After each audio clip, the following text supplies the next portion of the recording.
Ang cellphone pwedeng maging instrumento para makabuo ng isang relasyon.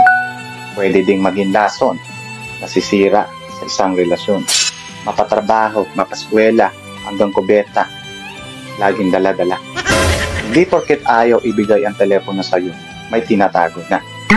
Baka naman hindi pa siya handa o komportable na ibahagi sa'yo yung mga importanteng pribadong impormasyon tungkol sa kanya. Para sa akin, hindi basihan ng katapatan ang pagbigay ng telepono, kundi nasa lalim at lawak ng pang-unawa at pagtitiwala. Nagkakaroon lang naman ng problema pag oras na nakaramdam ng panghihinala. Kaya ang payo ko, simple. Wala ka naman magagawa. Ang tao magloloko, may telepono o wala. Hindi ka obligado na magbigay ng telepono, lalong-lalo na kung hindi ka naman tinatanong. Kung magtanong, maghanap, ibigay na maging kampante at mapanatag siya.